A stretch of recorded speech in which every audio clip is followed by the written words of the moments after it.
আপনি চটিটা ছিঁড়ে গেছে তাই তো? ছিঁড়েছে, এটা ইচ্ছা করে ছিঁড়েছে এগুলো। ইচ্ছা করে কে ছিঁড়েছে? এখানে আরে দেখতে পেলে তুমি চটি দিয়ে তখন তাকে মারতাম। কি তুমি কথা বলো? মানে তোমার চটি যে ছিঁড়েছে আমি তাকে দেখতে পাইনি যে ছিঁড়েছে, তো এবার যদি আমার সামনে ছিঁড়তো আমি তাকে চটি দিয়ে মারতাম সঙ্গে সঙ্গে। অবশ্যই।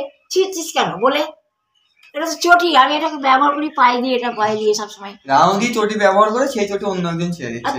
তবে তুমি চটিটা পরে, তোমার চটিটা যদি কেউ ছেড়ে, তো তুমি সামনে তোমার যদি ছেড়ে, তো তুমি তাকে দেখতে পেলে মারবে না? চটিটা দিয়েই তাকে হবে তুমি। মানে তোমার পায়ে যখন চটিটা থাকাকালীন কি ছেড়ে না অন্য? না, খুলে রাখা হয় না রাতে বেলায় বসে। রাতে যখন তুমি ঘুমিয়ে দেখো তখন তোমার চটিটা ছেড়ে যায়, তখন হয়তো ছেড়ে, তাছাড়া কখন আমার চোখের সামনে না।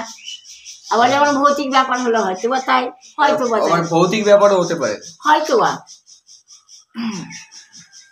বা নাকি ওরকমই, যার মধ্যে ভূত ঢোকে সেই এরকম অন্যায়টা করে না, ভৌতিক ব্যাপার।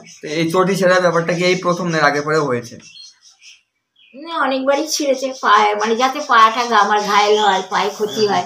যেমন ওই যে কি বলে ওই পরিষ্কার করতো, সে দেখো ওইদিকে ঘাস রেখেছে, কিন্তু এই পাশে যে ঘাস থাকে সেগুলো ওইখানে ঘাস জমা হয়, সেগুলো চেটে ফেলে।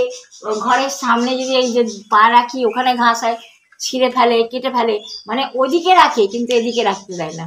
তাহলে বোঝো, ওইদিকে তো দরকার নেই, ওইদিকেও ঘাসগুলো হয়েছে কোনো ব্যাপার নেই, কিন্তু ওই সব দিকে পরিষ্কার করেছে ঠিক আছে।